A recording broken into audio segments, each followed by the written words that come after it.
प्रफुल्ल पटेल क्या कह रहे थे? प्रफुल्ल पटेल, छगन भुजबल, अजीत पवार, ये सब बड़े बड़े नेता सब उधर गए हैं, तो आप कह रहे हैं तोड़ी है। नहीं, एक मिनट मेरी बात सुन लो। हाँ। सुचिता जी, यही लोगों के बारे में, यही सब लोगों के बारे में आदरणीय पंतप्रधान जी ने कहा था कि इन्होंने 20 लाख करोड़ का भ्रष्टाचार किया, जिसमें से पवार जी ने 20,000 करोड़ का किया। मुझे एक बताइए, अगर जितने भ्रष्टाचारी थे वो सारे के सारे आज इनके मिनिस्टर बन गए, ये कैसा है कि डबल स्टैंडर्ड है ना। मैं अभी बता रहा हूं कि ईडी, सीबीआई और प्रलोभन के भय से ये सरकार तोड़ी गई है। और प्रफुल्ल पटेल की आप बात कर रहे थे, तो जीएमआर की उनकी इंक्वायरी फिर से ओपन कर ली गई।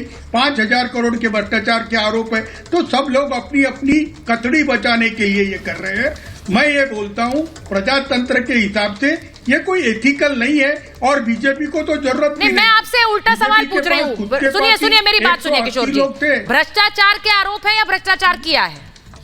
बोलो ना। आप कह रहे हैं प्रफुल्ल पटेल इसलिए जा रहे हैं कि उन पे भ्रष्टाचार के आरोप है, और सिर्फ आरोप है ना, या भ्रष्टाचार किया भी है? नहीं, देखो ईडी की, एक मिनट मैं बता रहा हूँ। ये ईडी वाले अरेस्ट कर लेते, सीबीआई वाले अरेस्ट कर लेते, संपत्ति अटैच कर लेते। यही हुआ है ना, यही हुआ है। वो मियालाल सर, मैं फिर से पूछ रही हूँ, भ्रष्टाचार के आरोप है या भ्रष्टाचार किया है? आप दोनों में से एक चुनकर मुझे बता सकते हैं। मैं इसलिए ये पूछ रही हूं क्योंकि अगर भ्रष्टाचार किया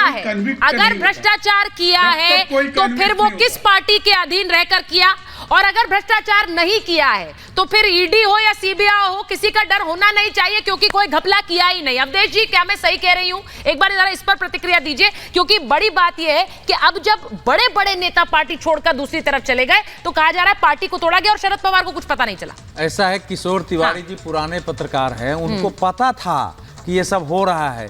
और हम लोगों के अच्छे मित्र, मैं तो कहूंगा कि देश का जो माहौल है आप भी बदलिए। आपको पता है कि देश किस दिशा में जा रहा है, कहां फंसे हुए हैं उद्धव ठाकरे में इस समय। देखो, ये जो कह रहे हैं, मेरा अपना मानना ये है कि अगर यही बात होती कि हाँ सब उसी डर से चले जाते, तो कई लोग इससे ज्यादा देश में है जिन पर मुकदमे हैं। वो तेलंगाना के तो पूरा परिवार पर मुकदमा है, उसको पहले इधर आ जाना चाहिए। डीएमके पर मुकदमे है, उसको आ जाना चाहिए।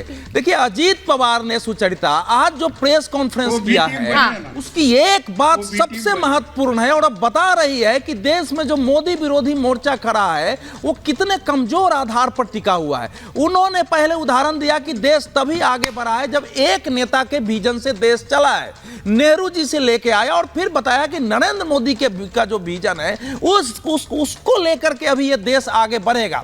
तो एक विचारधारा है आज जो टूटी है, वो केवल ये नहीं कि शरद पवार के खिलाफ कोई विद्रोह है, वो नहीं मान रहे थे, वो तो था ही, लेकिन उसके साथ साथ देश जिस दिशा में जा रहा है, नहीं ये मेरे पास एक और बड़ी खबर आ रही है। मैं लगातार ब्रेकिंग न्यूज लेती रहूंगी अवधेश जी, चंद्रमोहन जी, क्योंकि खबरें